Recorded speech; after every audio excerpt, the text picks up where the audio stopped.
Assalatu wassalamu ala ashrafil anbiya'i wal mursalin nabiyyina Muhammad wa ala alihi wa sahbihi ajma'in. Allahumma inna nas'aluka ilman nafi'an wa rizqan tayyiban wa amalan mutaqabbala. Allahumma arinal haqqa haqqa warzuqna ittiba'ah wa arinal batila batila warzuqna ijtinabah. Bapak-bapak, para ikhwan kaum muslimin yang semoga dirahmati oleh Allah Subhanahu wa taala. Segala puja dan puji syukur kita panjatkan kepada Allah Subhanahu wa taala atas segala limpahan nikmat yang Allah Subhanahu wa taala berikan. Salawat beriringkan salam kita panjatkan kepada Nabi kita Nabi Muhammad sallallahu alaihi wasallam. Semoga kita bisa istiqamah di atas jalan sunnah beliau, dan dengan itu semoga kita dapat berjumpa dan menjadi pengikut beliau nanti di surga Allah Subhanahu wa taala. Kaum muslimin rahimani wa rahimakumullah, insyaallah pada malam hari ini kita akan melanjutkan pembahasan kita dari pembahasan tafsir juz amma, yang mana pada malam hari ini kita akan membahas sebuah surat, yaitu surat Quraisy. Surat Quraisy. Nah, itu ana salah juga kemarin ya, karena biasanya pakai al-maun gitu ya, at-takasur. Kemarin ngetiknya al-Quraisy, enggak ada ternyata al-Quraisy itu. Yang ada suratu Quraisyin, surat Quraisy, enggak pakai al gitu ya. Jadi yang di mana? Yang di poster itu yang salah ana ya, karena ana yang memakaikan alif lam al-Quraisy, yang betul Quraisy. Baik jamaah sekalian rahimani wa rahimakumullah, surat Quraisy ini adalah surat nomor 106, dan surat ini turunnya sebelum hijrah, maka dia termasuk surat Makkiyah. Mari kita baca bersama sebagaimana yang sering kita lakukan pada kajian tafsir. Ana baca, kemudian bapak-bapak bisa mengikutinya. A'udzu billahi minasy syaithanir rajim.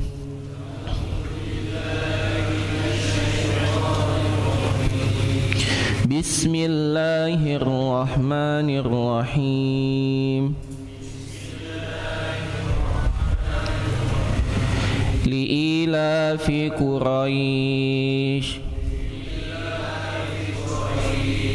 إيلافهم رحلة الشتاء والصيف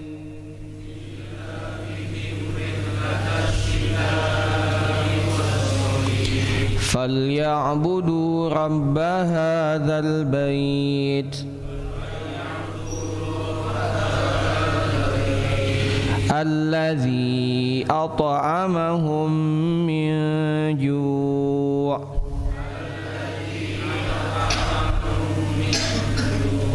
wa amanahum min khauf. Naam, barakallahu fikum. Kita memohon kepada Allah, berlindung kepada Allah dari godaan setan yang terkutuk dengan menyebut nama Allah yang Maha Pengasih lagi Maha Penyayang. Allah Subhanahu wa taala berfirman, li'ila fi Quraisy, li'ila fi Quraisy, karena kebiasaan orang-orang Quraisy. Kata Imam Ibnu Jarir At-Tabari, huruf lam di sini li'ila itu lam yang mengungkapkan ketakjuban, kekaguman, ta'ajjub ya, keajaiban gitu ya. Li'ila fi Quraisy, ya betul-betul menakjubkan perkara orang Quraisy ini gitu. Mereka memiliki kebiasaan, sungguh menakjubkan kebiasaan orang Quraisy. Kebiasaan apa? Ila fihim rihlatas syita'i was-shaif, yaitu kebiasaan mereka melakukan rihlah. Apa rihlah, Pak? Perjalanan. Yaitu kebiasaan mereka melakukan perjalanan di waktu syita. Syita itu musim dingin, betul. Was-shaif, dan perjalanan mereka di musim panas.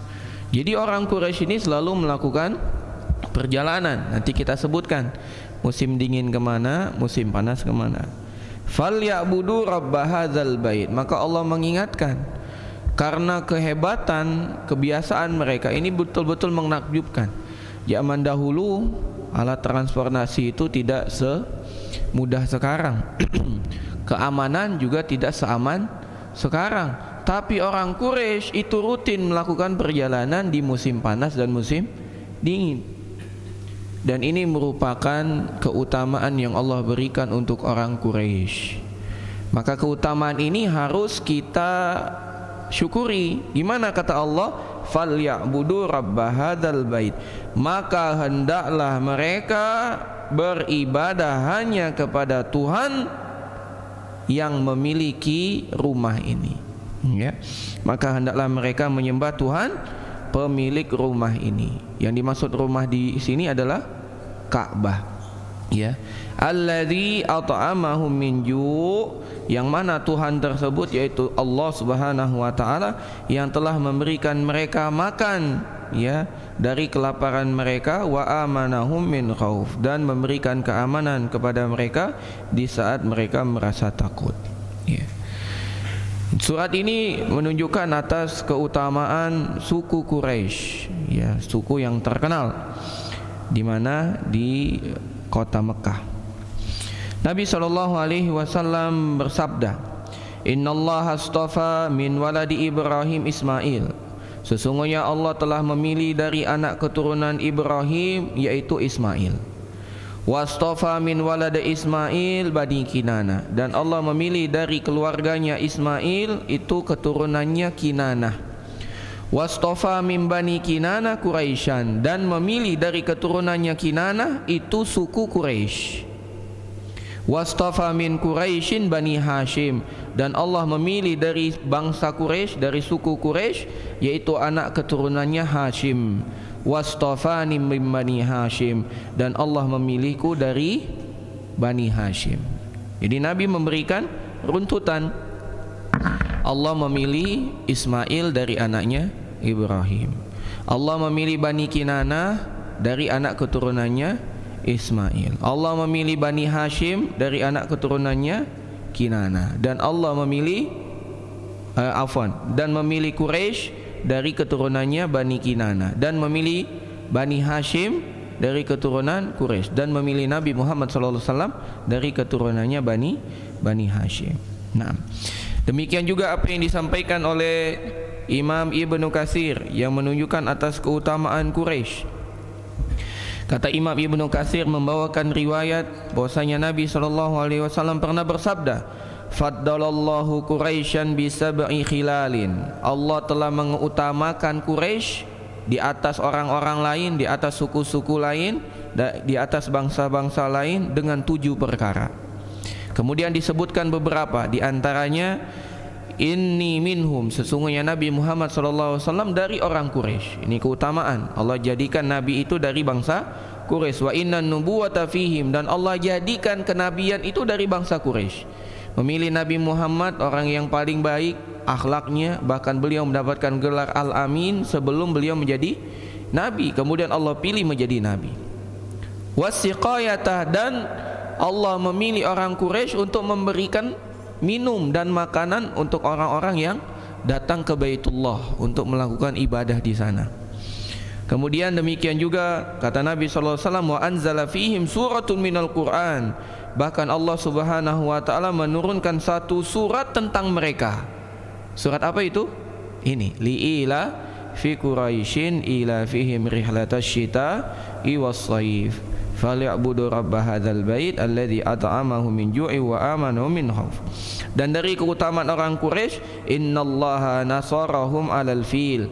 Allah menolong mereka di saat pasukan gajah ingin menghancurkan. Mereka tidak berperang. Yang berperang siapa?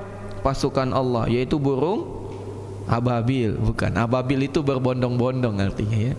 Kita sudah bahas belum? Belum, ya, setelah ini. Jadi burung ababil itu bukan burung nama ababil, bukan, tapi burung yang berbondong-bondong, ya, yang mana burung itu membawa batu. Ketika batu itu dilemparkan, maka batu itu menjadi panas yang apabila menempel ke tubuh maka dia akan memutuskan anggota tubuh yang terkena batu tersebut. Ya. Ini beberapa keutamaan yang Allah berikan kepada bangsa Quraisy. Jamaah kaum muslimin rahimani wa rahimakumullah. Adapun penamaan Quraisy adalah kabilah yang paling mulia di Jazirah Arab. Mereka lah kabilah yang diamanahi untuk mengatur beberapa urusan di kota Mekah, sehingga Allah mengkhususkan penyebutan mereka di dalam surat ini. Surat Quraisy memiliki dua nama, yaitu surat Quraisy itu sendiri, yang kedua dikenal dengan surat Li'ila fi Quraisy. Jadi ada dua nama, surat pertama yang disebut dengan surat Quraisy, yang kedua surat Li'ila fi Quraisy. Jadi dipakai dari awal ayatnya. Sebagian ulama berpendapat bahwasanya surat Quraisy ini merupakan sambungan dari surat Al-Fil. Surat Al-Fil, karena Al-Fil itu mengisahkan tentang siapa? Tentang orang Quraisy. Maka sebagian ulama mengatakan bahwasanya surat Quraisy ini merupakan sambungan dari surat Al-Fil. Ya. Alam tara kaifa fa'ala rabbuka bi ashabil fil sampai akhir tarmihim bihijaratin min sijil faja'alahum ka'asfim ma'kul. Lanjut li'ila fi Quraisy, begitu. Tapi itu pendapat sebagian. Adapun mayoritas ulama mengatakan bahwasanya surat Al-Fil dan surat Quraisy ini merupakan surat yang berbeda. Ya, berbeda.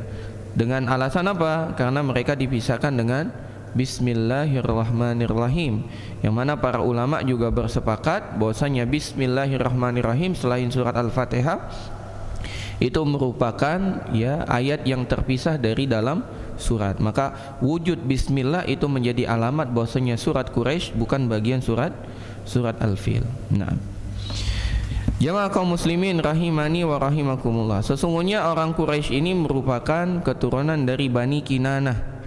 Yang disebut dengan Bani Kinanah adalah An-Nadhr ibn Kinanah, kakek buyutnya Nabi. An-Nadhr ibn Kinanah. Nadhr ibn Kinanah ini adalah kakek ke-13 Nabi Muhammad sallallahu alaihi wasallam. Kakek ke-13. Kenapa? Karena nama Nabi itu adalah Muhammad bin Abdullah. Ini pertama. Bin Abdul Muttalib ibn Hashim ibn Abdi Manaf ibn Qusay. Ya, mana ngitungnya tadi? Ya, ulang lagi.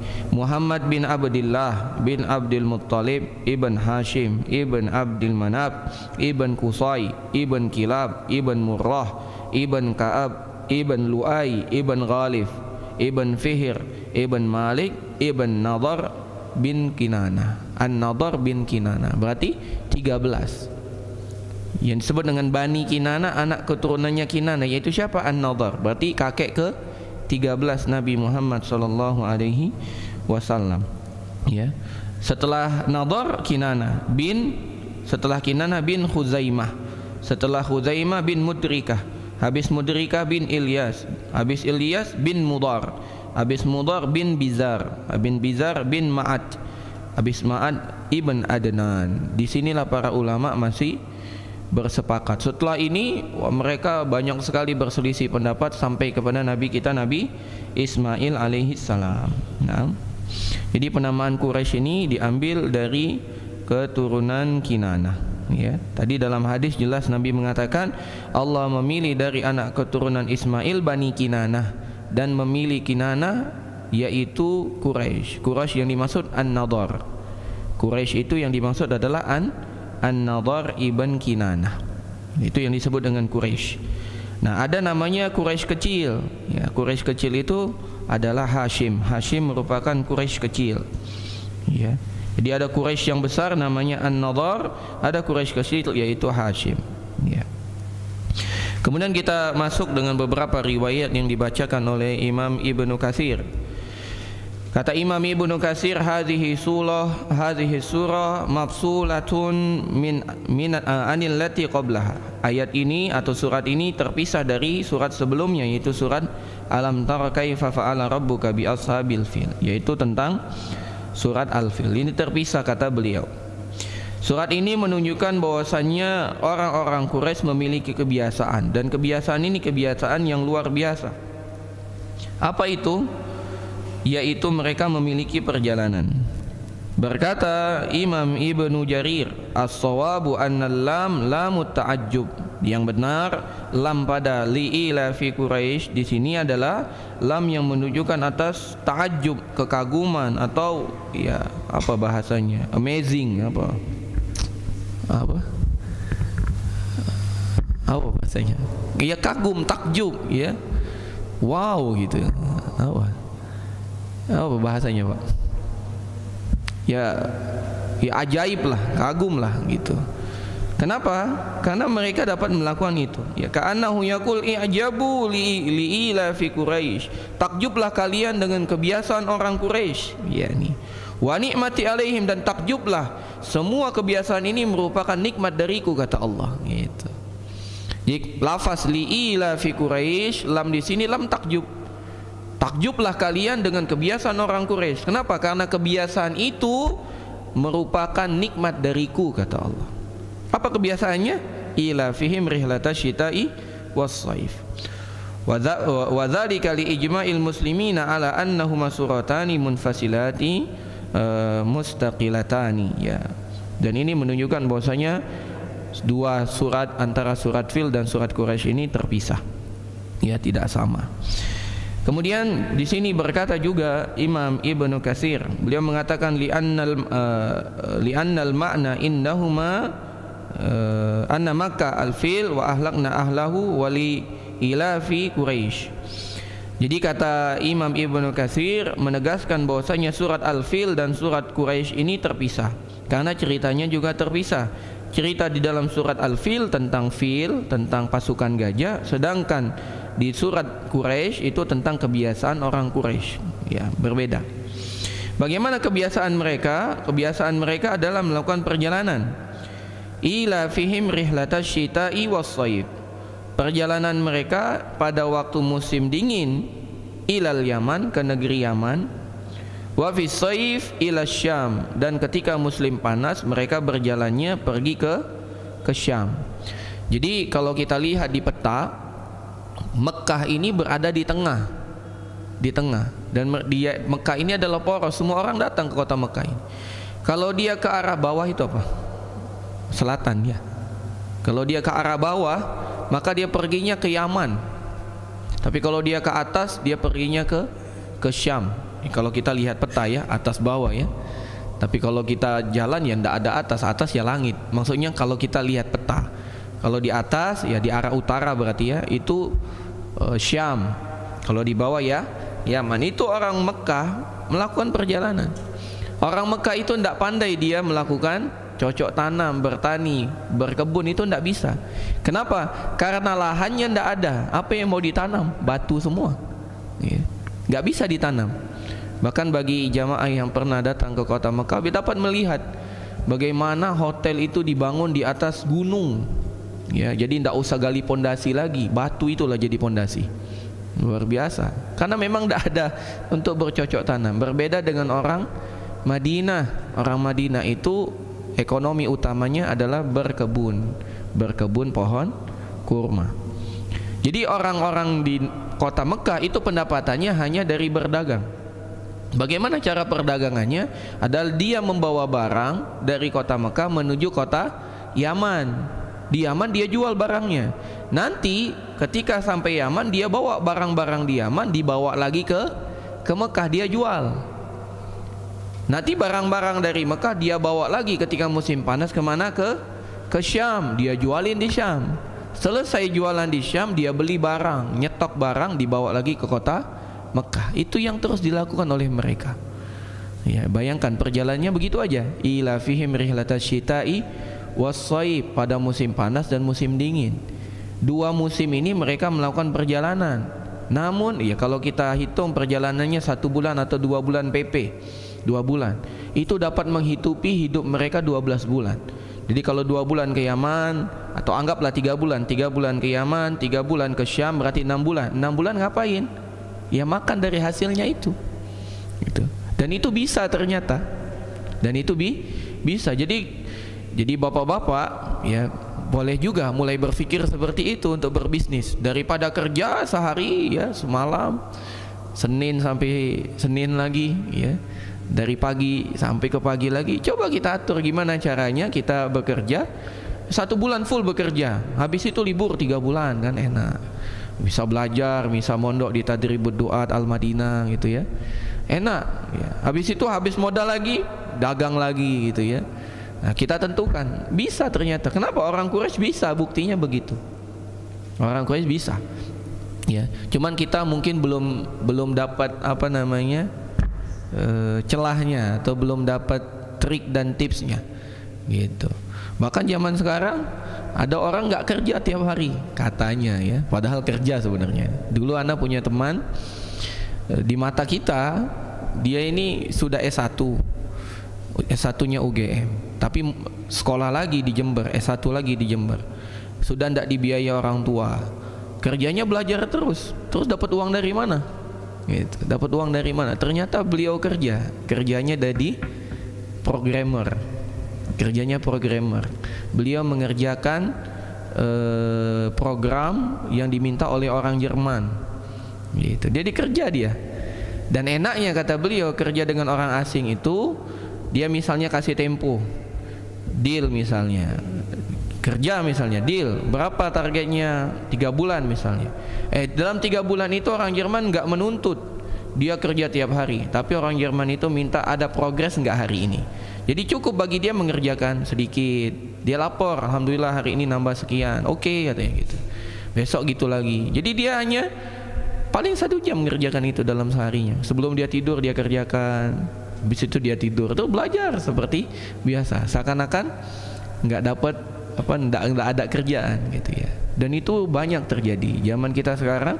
Banyak orang bingung, ini orang nggak kerja tiba-tiba punya rumah, punya harta, punya mobil, apa dia pesugihan, apa dia nuyul gitu ya. Enggak, sekarang kerja itu enggak harus di kantor, kerja itu tidak harus di luar rumah, bisa saja bekerja dari rumah, dan mungkin bisa saja pendapatan jauh lebih besar. Bahkan guru pun sekarang sejak zaman Covid ini udah terbuka peluang kerja yang baru sebetulnya untuk guru. Guru tidak harus pergi keluar rumah, tinggal dia jadi guru online, mengajar dari rumah, kan selesai gitu kan. Artinya setiap musibah yang Allah berikan kepada kita ada hikmahnya. Salah satunya ini, gara-gara Covid ini orang dari berpikir kalau bisa ngajar dari rumah kenapa harus ke kantor, kan begitu. Wallahu a'lam bishawab. Kemudian summa yarji'una ila baladihim aminina fi asfarihim. Bayangkan, biasanya orang di perjalanan itu kan krisis bekal, tiba-tiba bekalnya habis, tapi Allah mengatakan apa? Alladzi at'amahum min ju', Allah yang menjadikan mereka makan dari kelaparan, wa amanahum min khauf, dan Allah jadikan mereka aman dari ketakutan. Jadi yang menjaga perjalanan orang Quraisy itu Allah. Mereka kurang makan, Allah yang penuhi, tapi bukan langsung turun makanan ya, enggak. Ada cara-caranya yang Allah Subhanahu wa taala jadikan sebab. Demikian juga perjalanan mereka aman. Dari perjalanan mereka, harusnya kan kalau begal itu sudah tahu, oh ini perjalanan orang, kita hadang saja kan begitu. Tapi faktanya Allah Subhanahu wa taala jaga itu semua. Bahkan lebih azim lagi, lebih agung lagi kata Imam Ibnu Katsir, apa yang Allah kabarkan di dalam surat Quraisy ini hanya sebagian nikmat yang Allah berikan kepada orang Quraisy. Ada nikmat yang lebih agung lagi yang diberikan oleh siapa? Oleh Allah Subhanahu wa taala kepada orang Quraisy. Allah abadikan di dalam surat Al-Ankabut ayat 67. Kata Allah Subhanahu wa taala, awalam yarau anna ja'alna haraman aminan fayutakhattafun nasu min haulihim. Kata Allah Subhanahu wa taala, tidakkah mereka melihat bahwasannya kami telah menjadikan tanah haram itu aman. Tanah haram itu aman. Bahkan semua manusia datang ke sekitar itu. Jadi Mekah itu bagaikan gula yang dihampiri oleh semut. Walaupun dia tidak ada tanaman di sana, tapi semua hati tertambat di sana. Dan ini merupakan keberkahan doa Nabi Ibrahim. Nabi Ibrahim berdoa untuk menjadikan Mekah itu tempat yang dirindukan. Semua orang datang ke kota Mekah, walaupun tidak ada apa-apa. Jadi harusnya kan orang datang ke tempat itu apa? Mungkin karena indah tempatnya, wisata gitu ya. Mungkin karena ada di sana lahan bisnis. Sekarang Mekah apa waktu itu ya? Wisata batu, padang pasir yang tidak ada airnya.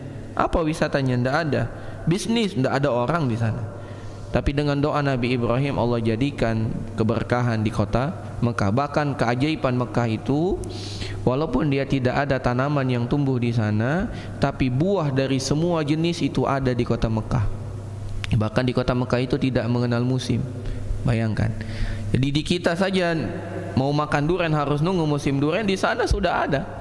Ya, buah musim dingin ada di musim panas, buah musim panas ada di musim dingin. Itu semua keberkahan dari doanya Nabi Ibrahim. Maka jangan sampai kita luput dari berdoa. Ada hal-hal yang mungkin tidak masuk akal, tapi karena doa Allah kabulkan hal tersebut.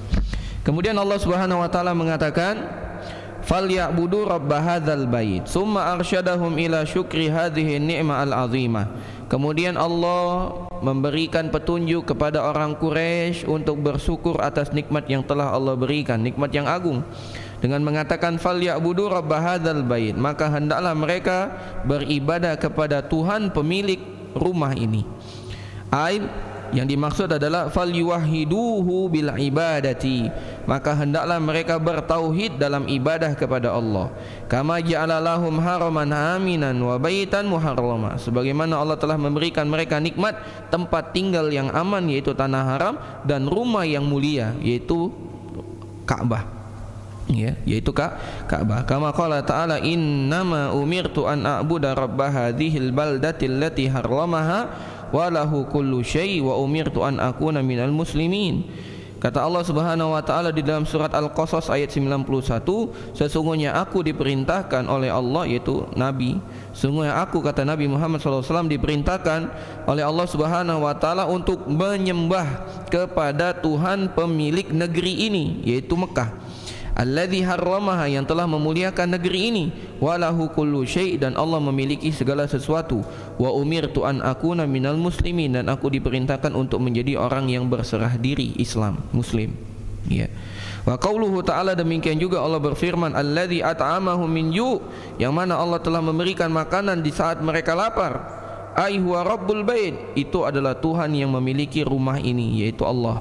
Wa huwa alladzi at'amahum min ju' wa amanahum min khauf, Allah lah yang telah memberikan mereka makan di saat lapar dan memberikan keamanan di saat mereka takut. Ai tafaddala alaihim bil amni war rukhasi fal yatafarraduhu bil ibadati wahdahu la syarika lahu, maka dengan segala nikmat itu hendaklah mereka beribadah hanya kepada Allah saja, jangan melakukan perbuatan syirik. Jadi Allah menggugah orang-orang Quraisy, coba berfikir dengan apa yang selama ini terjadi. Apakah kalian pikir kebiasaan yang telah kalian dapatkan itu datang begitu saja, tidak ada yang mengatur? Jangan berfikir seperti itu. Itu semua nikmat Allah. Sekarang kalian sudah tahu ini nikmat Allah, sembahlah Allah semata. Ya, jangan lagi sembah berhala itu, karena itu perbuatan syirik.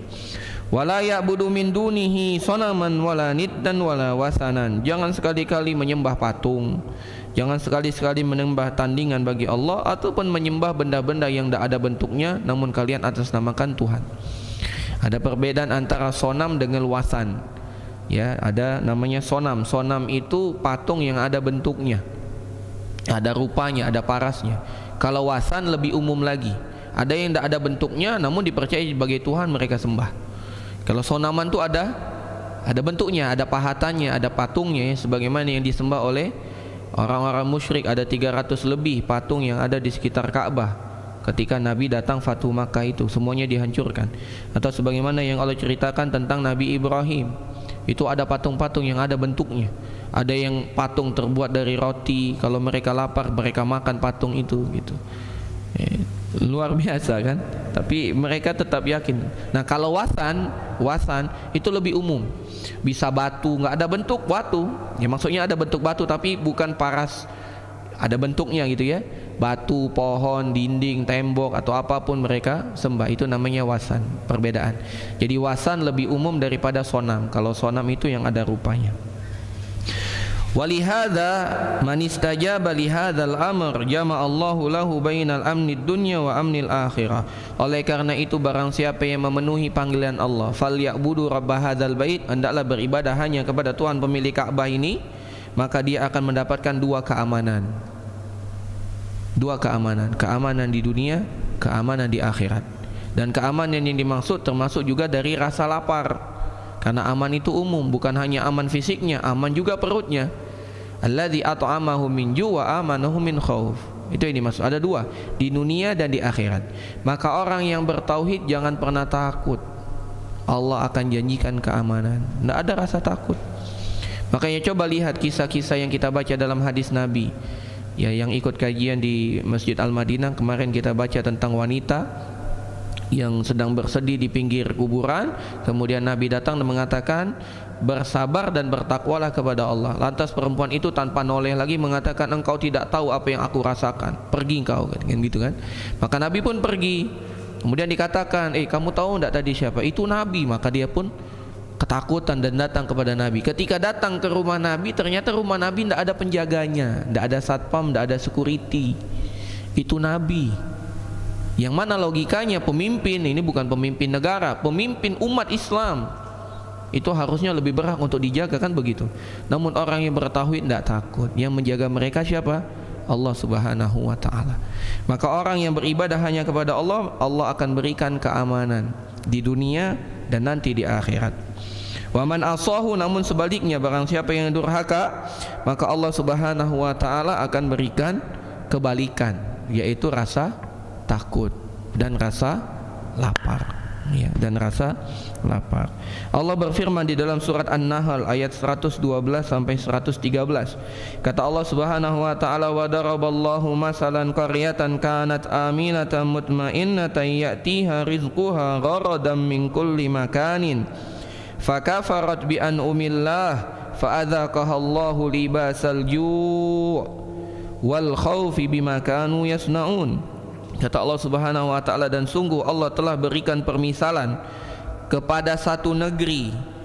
Dahulu negeri tersebut aman, tenang, makmur, sentosa, yang mana rezekinya untuk negeri tersebut datang rara dan mingkul makan, setiap waktu dari segala sisi, setiap waktu dari segala sisi. Fakafarat bi an umillah, namun sayangnya penghuni negeri tersebut kufur nikmat, tidak mau beribadah kepada Allah, kufur kepada Allah Subhanahu wa ta'ala. Fa'adzaqahallahu libasal ju', maka Allah timpakan kepada mereka pakaian kelaparan, wal khauf, dan ketakutan, bima kanu yasnaun. Ini semua akibat ulah mereka sendiri, tidak mau mensyukuri nikmat Allah. Walaqad ja'ahum rusulun minhum fakadzabuhu fa'akhadhahumul adzabu wa hum zalimun. Dan dosa yang paling besar mereka adalah ketika datang kepada mereka rasul-rasul. Walaqad ja'ahum rasulun minhum, telah datang utusan dari mereka sendiri, fakadzabuhu, mereka mendustakannya, fa'akhadhahumul adzab, maka Allah pun menimpakan kepada mereka azab, wa hum zalimun, dan mereka itulah orang-orang yang zalim. Ya, maka orang-orang Quraisy ini diperingatkan oleh Allah, kalau kamu tidak mau beribadah kepada Allah, maka kamu akan ditimpakan apa? Libasal ju'i wal khauf, akan Allah pakaikan pakaian kelaparan dan ketakutan. Makanya Nabi SAW pernah bersabda, ya, sebagaimana yang diriwayatkan dari seorang sahabat, ya, dikatakan di sini Asma bintu Yazid pernah mendengar Nabi bersabda. Kata Asma bintu Yazid, sami'tu Rasulullah yaqul, aku pernah mendengar Rasul sallallahu alaihi wasallam bersabda, wailul lakum Quraisy, celakalah kalian wahai orang-orang Quraisy, li'ila fi Quraisy, karena kebiasaan kalian wahai orang Quraisy. Maksudnya apa? Kebiasaan ini harusnya nikmat yang harus disyukuri, namun faktanya kalian nikmat ini tidak kalian syukuri, maka celakalah bagi kalian, ya. Kemudian jamaah sekalian rahimani wa rahimakumullah, ya, inilah beberapa penafsiran tentang surat Al-Quraisy ini, ya. Maka hendaklah kita melihat bahwasanya nikmat Allah itu harus kita iringi dengan rasa syukur, dan nikmat itu harus kita cari. Nabi itu kalau dapat nikmat yang kecil, Nabi besar-besarkan nikmat itu. Jadi kalau kita dapat rezeki hari ini cuma 10.000, maka kita anggap 10.000 begitu besar.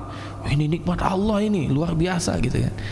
Ya, kalau bahasa kita, kalau bahasa Indonesianya harus dibuat majas hiperbola, harus dilebih-lebihkan. Oh, luar biasa, ini nikmat agung, ini 10.000 nih. Ya, 2 tahun yang lalu ada video, tahun 2020 kalau tidak salah, itu ada video, Pak. Mungkin bapak-bapak juga pernah lihat. Ada orang pemulung dia. Mulung ini nih apa? Apa ini Pak? Ini dia mulung, dia kumpulkan, dapatlah sekilo. Ditanya berapa dapat hari ini? Ya, enggak tahu lah berapa sekilo atau berapa. Ya intinya dia dapat sehari itu 7.000 atau 5.000. Kemudian ada orang nanya, 5.000 Pak? Iya, emang cukup Pak, 5.000 itu besar katanya. 5.000 itu besar katanya. Saya bisa beli kerupuk katanya. Gitu. Saya bisa beli nasi sama kerupuk. Itu kan besar katanya gitu. Nah, kadang-kadang kita tidak menganggap nikmat Allah berikan kepada kita itu besar. Kita dikasih orang bukan malah bersyukur, malah menggerutu. Oh, nunjuk dikit nian pelit. Ini tak boleh. Untung kita dikasih orang, harusnya kita bersyukur. Karena kunci syukur itu apabila kita kunci syukur yang awalnya dapat 5.000 jadinya tidak dapat. Coba Bapak, ada orang datang terus kita kasih uang 5.000, kalau dia menggerutu, oh pelit nian duit banyak nunjuk 5.000. Kira-kira besok Bapak kasih lagi tidak orang itu? Anak tanya nih, dengan pribadi Bapak aja. Bapak nih ngasih orang nih, kemudian sambil berpaling dia bilang, oh pelit nih yang cuma ngasih 5. Besok Bapak kasih lagi enggak orang itu? Itu logikanya saja kita nih manusia nih. Maka hendaklah kita pandai-pandai bersyukur. Kalau kita dikasih misalnya, walaupun sedikit kita agungkan, kita besarkan. Dan Nabi SAW apabila diberikan nikmat yang banyak, Nabi pun berbagi. Berbagi. Dan nikmat kita sebagaimana yang Ana sebutkan kemarin itu, bahwasanya nikmat yang Allah berikan kepada kita itu besar Pak. Besar. Orang miskin itu orang yang hanya mampu memenuhi kebutuhan hari ini, untuk besok dia harus cari lagi, itu miskin. Adapun fakir orang yang harus berusaha untuk memenuhi kebutuhannya hari ini. Kalau miskin hari ini sudah aman, besok dia harus cari lagi. Kalau fakir hari ini pun dia harus berjuang. Kalau kaya hari ini ada, besok sudah tenang. Kita berarti kita kaya gitu, ya. Berarti kita kaya, cukuplah ya. Maka Nabi mengatakan, man asbaha minkum mu'afan fi jasadi, siapa di antara kalian mendapati pagi hari mu'afan fi jasadi, badannya dipenuhi dengan afiat, sehat, aminan fi sirbihi, aman negerinya atau aman tempat tinggalnya, indahu qutu yaumihi, dan dia punya makanan untuk hari itu, faka'annama hizat lahud dunya, seolah-olah seluruh dunia itu diberikan untuknya. Karena sejatinya nikmat itu dengan 3 ini Pak: badan sehat, tempat tinggal aman, ada makanan gitu. Kita punya makanan banyak, badan tidak sehat, tidak bisa kita makan gitu. Makanya ada cerita juga, ada orang mengatakan orang kaya sekali, kayanya udah luar biasa ya. Tapi dia ngomong, saya ini kaya tapi rasa miskin. Lu kok begitu Pak? Iya, mau makan nasi tidak boleh. Kenapa tidak boleh makan nasi? Diabetes. Mau makan daging tidak boleh. Kenapa? Kolesterol ya. Mau makan sayur yang ada garamnya pun tidak boleh. Kenapa? Darah tinggi. Mau makan sayur yang warna hijau, makan kacang, tidak boleh juga. Kenapa? Asam urat. Jadi apa yang boleh saya makan gitu? Uangnya banyak Pak. Itu kalau Allah cabut satu saja kesehatan, bingung kita. Walaupun uangnya banyak. Atau kita punya badan sehat, uang banyak, namun negeri tidak aman. Negeri sekarang dalam kondisi perang.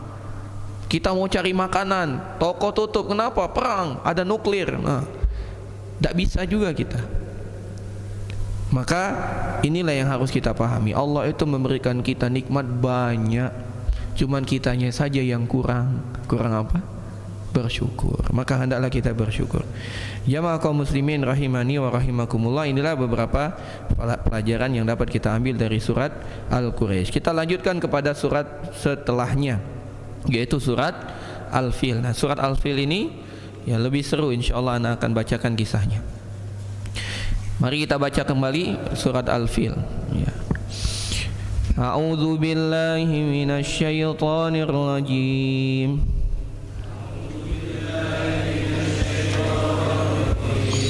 Bismillahirrahmanirrahim. Alam tara kaifa fa'ala rabbuka bi ashabil fil.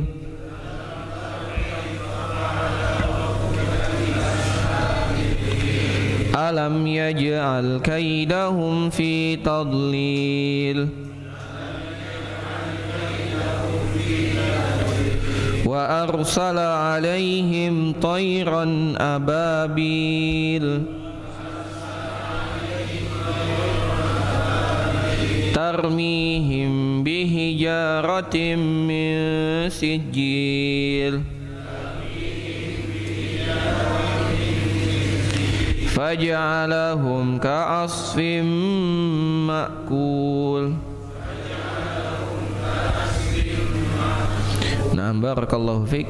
Allah Subhanahu wa taala berfirman, alam tara kaifa fa'ala rabbuka bi ashabil fil. Tidaklah engkau Muhammad memperhatikan bagaimana yang telah Tuhanmu perbuat untuk pasukan gajah. Alam yaj'al kaidahum fi tadlil. Bukankah dia telah menjadikan tipu daya mereka itu sia-sia? Wa arsala alaihim tayran ababil. Allah mengirimkan kepada mereka burung yang berbondong-bondong. Bukan burung ababil, tapi berbondong-bondong. Tarmihim bihijaratin min sijil. Yang burung tersebut melempari mereka dengan batu dari tanah liat yang dibakar. Faja'alahum ka'asfim ma'kul. Sehingga mereka dijadikan seperti daun-daun yang dimakan ulat. Artinya begitu batu itu nempel, lepas anggota tubuhnya. Ya. Surat Al-Fil ini merupakan surat ke-105. Tadi 106, ini 105. Surat Al-Fil terdiri dari 5 ayat. Dan surat ini turunnya sebelum hijrah, maka dia tergolong dalam surat Makkiyah. Surat Al-Fil ini mengisahkan tentang kisah yang begitu masyhur, yaitu tentang pasukan Abraha, pasukan bergajah. Kita baca kisahnya. Kalau yang sudah ikut kajian di Masjid Al-Madinah, kita telah bahas tentang kisah Ashabul Ukhdud. Masih ingat ya? Nah, kisah Ashabul Ukhdud ini masih nyambung dengan surat Al-Fil. Dalam surat Al-Fil. Nah, dalam kisah Ashabul Ukhdud itu ada seorang raja namanya Zunawas atau Zunuwas. Raja inilah ya merupakan, namanya Zunuwas ini adalah raja Himyar terakhir, raja yang memimpin orang-orang di negeri Ashabul Ukhdud itu. Yang mana dia ini musyrik, musyrik, percaya dengan dukun, ya. Musyrik dia. Sampai akhirnya ketika orang-orang beriman mengikuti agama Nasrani, ya, masih ingat kan kisahnya, mengikuti agama Nasrani. Akhirnya raja ini marah, dibunuhlah semua orang yang mengikuti agama Nasrani. Masih ingat kisahnya kan? Ada anak kecil yang suruh belajar dengan dukun, namun anak kecil itu malah di tengah jalan belajar dengan pendeta Nasrani. Sampai terakhir dia ketemu dengan binatang besar, dia mengatakan, ya Allah, hari inilah aku ingin menguji apakah dukun yang hebat ataukah pendeta Nasrani. Maka dilempar dengan batu hewan besar itu mati. Dia mengatakan kalau seandainya hewan ini mati dengan lemparan aku ini, maka terbukti orang pendeta Nasrani inilah yang benar. Maka ketika mati dia pun jadi pengikut Nasrani waktu itu, ya. Kemudian apa yang terjadi? Maka raja itu pun marah dan ingin membunuh anak itu. Dibawa ke atas gunung, tidak bisa mati. Dibawa ke tengah laut, tidak bisa mati. Sampai akhirnya anak itu mengatakan, kalau memang kamu ingin membunuhku, ikuti apa yang aku ajarkan. Apa katanya? Kumpulkan semua manusia di halaman, di lapangan. Kemudian engkau tembak aku dengan busur panahku. Tembak aku dengan busur panahku. Dan ketika engkau menembak, ucapkan Bismillahirrabbilghulam, dengan menyebut nama Allah, Tuhannya anak kecil ini. Maka karena raja ini sudah emosi, diikuti semuanya. Ketika dia tembak Bismillahirrabbilghulam, kena pelipisnya, tembus, Pak. Kemudian anak itu mengusap pelipisnya dan mati. Maka ketika manusia itu melihat itu semua dan mengatakan amanna bi rabbil fulan, kami beriman dengan Allah Tuhannya anak kecil, maka raja makin marah. Apa kata raja? Bentangkan parit, bakar parit itu dengan api. Siapa yang tidak mau kembali ke mengimani aku sebagai Tuhan, kata raja itu, cemplungkan dia ke parit. Sampai akhirnya kurang lebih 20.000 manusia masuk ke dalam parit itu, yang Allah kabarkan di dalam surat Al-Buruj. Kutila ashabul ukhdud an-nari zatil waqud idhum 'alaiha qu'ud. Nah, kita lanjutkan setelah azan. Wassallallahu ala nabiyina Muhammad wa ala alihi wa sahbihi ajma'in.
Bismillah, alhamdulillah, salatu wassalamu ala rasulillah wa ala alihi wa sahbihi wa mawala wa la halla wa la quwata illa billah.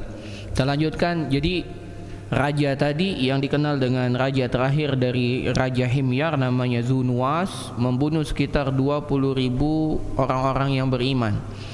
Sampai ada satu orang yang dapat melarikan diri yang dikenal namanya dengan Zu Sa'laban. Zu Sa'laban, namanya Zu Sa'laban. Maka orang ini namanya Daus Zu Sa'laban ini pergi menyelamatkan diri. Pergilah dia minta bantuan ke Raja Syam. Pergi dia ke Raja Syam. Pergi dari negeri itu minta bantuan ke Raja Syam yang beragama Nasrani. Maka Raja Syam ini menuliskan surat ke Najasyi. Najasyi ini merupakan pemimpin di negeri Habasyah. Ya, dia punya kekuatan Najasyi ini ya, dikirimkan. Maka Najasyi pun mengirimkan dua orang yang terkuat yang dia punya. Yang pertama namanya Aryab, yang kedua namanya Abraha, untuk menumpas namanya Zunuwas tadi yang telah menghabisi 20.000 orang Nasrani. Untuk diketahui Najasyi ini di atas agama Nasrani juga. Maka dibantu Aryab dan Abraha ini, ya, mengutus Arya dan Abraha untuk membasmi Zunuwas. Akhirnya Zunuwas mati, tenggelam di tengah laut, akhirnya dia mati. Maka akhirnya Aryad dan Abraha ini menguasai negeri Yaman. Jadi kejadian itu adanya di negeri Yaman, diutus oleh Najasyi 2 orang, Aryad sama siapa tadi namanya, Abraha, untuk menumpas raja itu, dan dia akhirnya menang dan berada di Yaman. Sampai suatu ketika Aryad sama Abraha ini berselisih. Dua-duanya punya pasukan, maka ngajak perang. Sampai akhirnya Aryad sama Abraha ini mengatakan, sudahlah, jangan ikutkan pasukan kita. Kita saja yang duel. Siapa yang kalah, itulah dia yang siapa yang menang, dialah yang akan menjadi pemimpin ini. Akhirnya terjadilah pertempuran sengit. Pada pertempuran pertama atau tanding duel pertama, Aryad dapat melukai badannya Abraha. Dia tebas yang menyebabkan keningnya, hidungnya, sebagian mulutnya itu terpotong. Ya, di awal tersudut ini Abraha. Tapi anaknya Abraha datang dan mendorong Aryad, sampai akhirnya Abraha dapat kembali dan akhirnya membunuh Aryad. Akhirnya Abraha lah yang berkuasa, Abraha yang menang. Akhirnya kisah perseteruan dengan orang yang dua-duanya diutus oleh Raja Najasyi ini sampailah ke Raja Najasyi. Raja Najasyi pun marah kepada Abraha dan bersumpah untuk membunuh Abraha dan menginjak-injak ubunnya yang ada di sana. Ya, Najasyi datang dan akan menginjak ubun-ubunnya di sana di negeri Yaman. Mendengar itu Abraha ketakutan. Cari ide dia, akhirnya dia kirim hadiah-hadiah yang begitu banyak, termasuk dia siapkan sebuah kantong, yang kantong itu berisi tanah dari negeri Yaman dan juga ada potongan rambut ubun-ubunnya ditaruh di kantong itu. Kemudian dia tulis surat kepada Najasyi, wahai raja, ya maafkan aku, jangan sampai engkau menyerangku dan mengalahkanku. Dan ini aku telah hadiahkan kepadamu hadiah yang banyak, termasuk yang ada di dalam kantong ini tanah negeri Yaman dan juga rambut ubun-ubunku. Karena engkau telah bersumpah ingin menginjak ubun-ubunku di tanah Yaman, bisa engkau lakukan sekarang. Maka mendengar itu Raja Najasyi pun kagum dengan pemikirannya Abraha. Akhirnya Najasyi pun tidak jadi untuk menyerang Abraha. Ditambah di surat itu untuk menggembirakan Najasyi, Abraha mengatakan, wahai Najasyi, aku akan membangun gereja yang paling besar dan paling megah, paling mewah. Di mana? Di Yaman. Yang mana aku berniat untuk mengalihkan pandangan dunia yang awalnya semua orang datang ke kota Mekah untuk melakukan ibadah, sekarang akan pindah ke Yaman dengan beribadah ke gereja itu. Maka dibuatlah mega proyek itu berjalan, yang dikenal dengan gereja Al-Qulaish. Nama gerejanya gereja Al-Qulaish. Kenapa disebut Al-Qulaish? Qulaish itu adalah istilah yang disebut apabila orang yang melihat gereja itu, saking tingginya gereja itu, apabila dia pakai peci, pakai kopiah, pecinya ke belakang, hampir-hampir jatuh karena tingginya dia melihat. Nah, bahasa Arab peci ini qolansua. Maka karena orang yang melihatnya pasti pecinya hampir jatuh, maka disebut dengan Qulaish, yaitu saking tingginya bangunan tersebut. Maka mendengar itu orang-orang Arab, yang mana orang Arab sangat mengagungkan Ka'bah, orang datang untuk beribadah di sana, agama Nabi Ibrahim. Mendengar niatnya Abraha ini, mereka murka, mereka marah.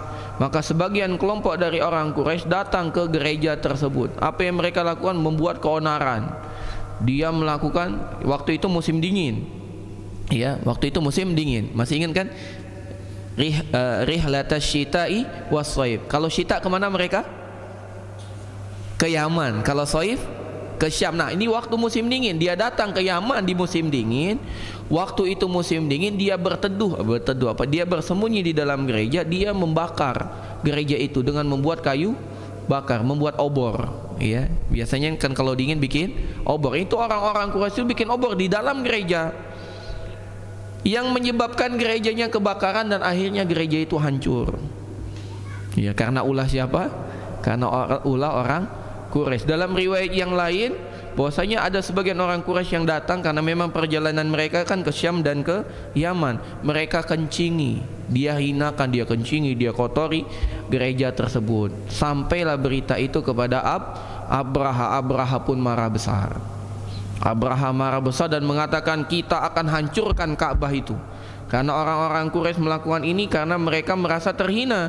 Kita akan membuat sesuatu yang dapat mengalahkan Ka'bah, maka kita akan hancurkan Ka'bah itu untuk selama-lamanya. Gimana caranya? Maka dia akan membawa gajah. Ya, di saat itu belum ada orang yang pakai gajah. Ya, dia akan membawa gajah. Disebutkan dia membawa 8 gajah besar. Bahkan ada yang mengatakan 12 gajah besar, yang mana dia akan mengikat gajah itu dengan rantai, dan rantai itu akan diikatkan di pondasinya Ka'bah. Yang dengan itu dia perintahkan gajah itu bergerak, yang menyebabkan pondasi Ka'bah itu goyang, hancur, luluh lantalah Ka'bah itu. Itu tujuannya siapa? Si Abraha. Ya, bahkan dia punya gajah yang paling besar yang diberikan hadiah oleh Raja Najasyi, yang diberi nama Mahmud. Ya, gajahnya namanya apa? Mahmud. Ya, mungkin itu yang dikenal dengan mamut, gajah purba. Ya, itu gajah yang sangat besar sekali. Maka mulailah mereka berjalan. Sebagian orang yang tidak suka dengan ini mulai, wah, dia akan menghancurkan Ka'bah. Ada beberapa orang Quraisy berkumpul ingin menghadang, tapi tidak ada yang dapat menghadang pasukan ini, pasukan besar. Bahkan semua yang menghadang kalah dan ditawan. Sampai akhirnya mendekati kota Mekah, tepatnya di daerah yang dikenal dengan Al-Muhammas. Ada tempat namanya Al-Muhammas di dekat kota Mekah. Abraha dan pasukannya ini berhenti di sini dan mendapati banyak sekali harta-harta orang Mekah. Termasuk di dalam harta tersebut yang dirampas oleh mereka 200 unta milik Abdul Muttalib. 200 unta milik Abdul Muttalib. Dan mana Abdul Muttalib ini merupakan keturunan Quraisy, keturunannya Banu Hashim. Banu Hashim ini Quraisy kecil. Ya, maka orang-orang di kota Mekah pun meminta kepada Abdul Muttalib untuk datang menemui Abraha untuk membebaskan harta-harta yang dirampas. Maka datanglah Abdul Muttalib ini menemui siapa? Menemui Abraha. Tujuannya apa? Apakah ingin memberontak, ya, mengalahkan Abraha? Bukan. Ternyata Abdul Muttalib hanya ingin mengambil harta-harta yang dirampas oleh pasukan Abraha. Bertemu dengan Abraha, akhirnya Abdul Muttalib berbicara. Ya, Abdul Muttalib berdiri dan memegang lingkaran besi yang ada di pintu Ka'bah. Ya, atau Abdul Muttalib berkata kepada Abraha dan mengatakan, wahai Abraha, serahkan kembali harta-harta orang Mekah. Ya, termasuk 200 untaku yang engkau ambil. Mendengar ucapan tersebut, maka Abraha pun terkaget-kaget dan mengatakan, hei, engkau yang disebut sebagai pemuka orang Mekah, engkau hanya memikirkan hartamu dan engkau tidak takut dengan rumah ibadah yang kalian puja-puja itu, yang akan sebentar lagi aku akan hancurkan. Apa jawaban Abdul Muttalib? Kata Abdul Muttalib, aku ini adalah pemimpin dan pemilik dari harta-harta kami. Aku pemimpinnya. Sedangkan rumah yang ada di dalam kota Mekah pun ada pemiliknya. Sebagaimana aku bertanggung jawab untuk menjaga harta-hartaku, maka pemilik Ka'bah itu yang akan sendiri menjaga rumah itu, katanya. Itu ucapan siapa? Ucapan dari Abdul Muttalib. Maka berangkatlah dengan membawa harta-harta itu kembali ke dalam kota Mekah. Ya, akhirnya Abraha pun mulai untuk jalan. Setiap kali mereka berjalan menuju kota Mekah, gajahnya tidak mau berjalan, tetap di tempat.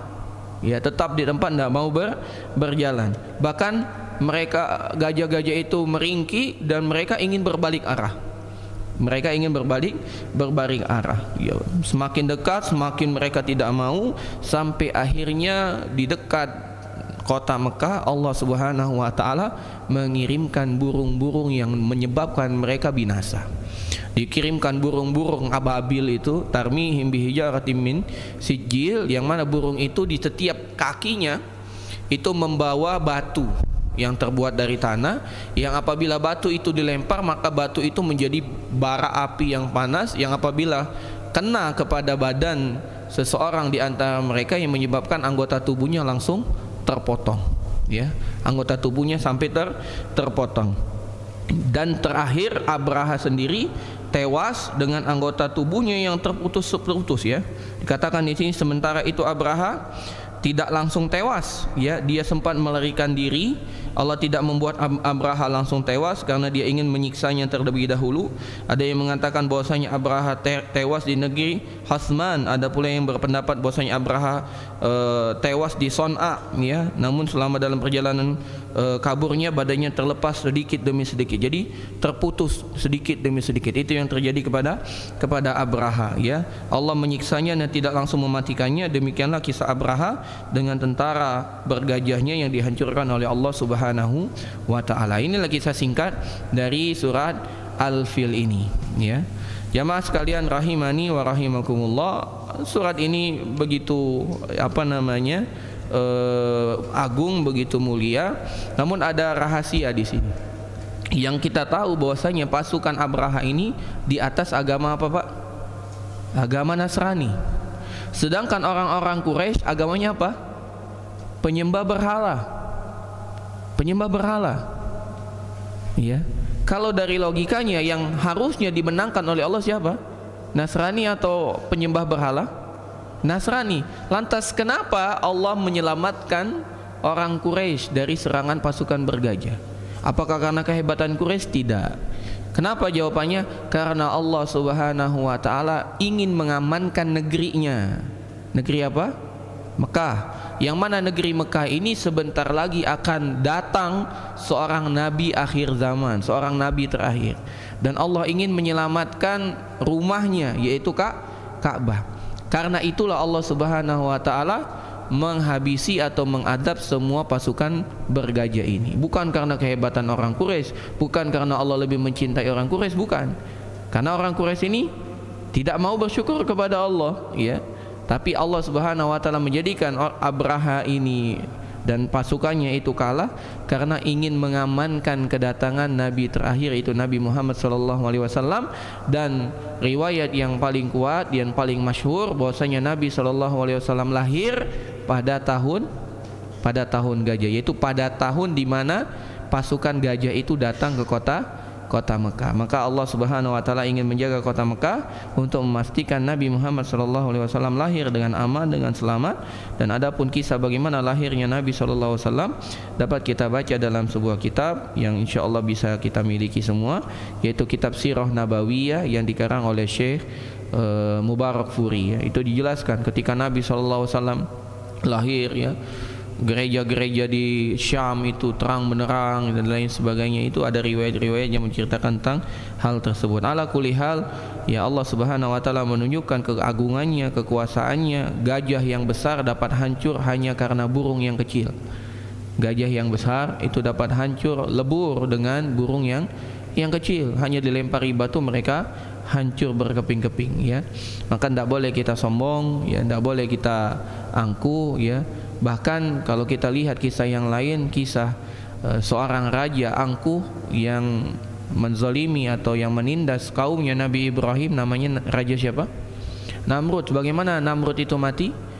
Dia mati hanya karena nyamuk yang masuk ke telinganya. Nyamuk. Raja yang kuasa luar biasa mati karena nyamuk.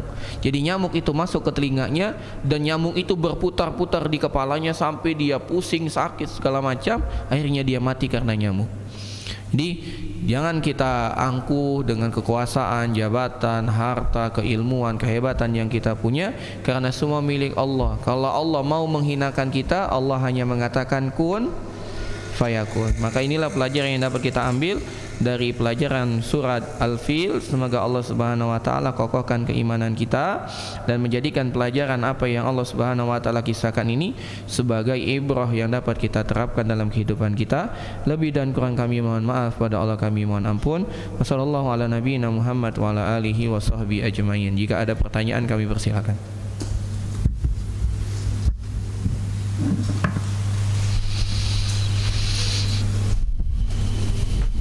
Ada? Tidak ada. Alhamdulillah. Kalau tidak ada kita cukupkan, ya. Semoga apa yang kita sampaikan dapat bermanfaat untuk kita dan menjadi bekal kita dalam menghadapi kehidupan yang makin lama ya makin berat, ya, makin lama makin berat. Fitnah itu makin berat, Pak. Maka orang yang ingin selamat, dia harus kembali kepada agama. Tidak ada jalan kembali, tidak ada jalan selamat kecuali kembali kepada agama. Ya, tidak ada. Ya, banyak harta itu fitnah. Kata Nabi SAW, wa inna fitnatu ummati al-mal.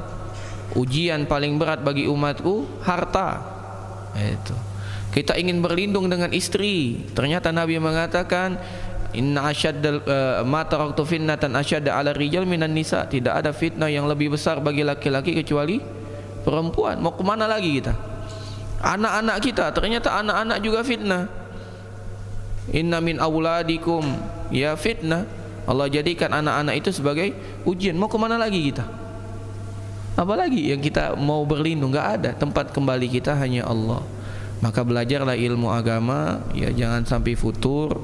Ya, bagi jamaah sekali yang melihat ada saudaranya biasanya selama ini rajin ke masjid, ya hadir pengajian, tiba-tiba menghilang, dicari Pak, dicari di WA, di SMS, di telepon, tanya kabar ya. Kalau dekat rumah dikunjungi ya, jangan sampai dia jauh ya. Itu saudara kita. Kita tidak sempurna imannya sampai kita mencintai untuk saudara kita apa yang kita cintai untuk diri kita sendiri. Ini nasihat dari ana, semoga bermanfaat. Kita tutup. Subhanakallahumma bihamdika asyhadu an la ilaha illa anta astaghfiruka wa atubu ilaik. Assalamualaikum warahmatullahi wabarakatuh.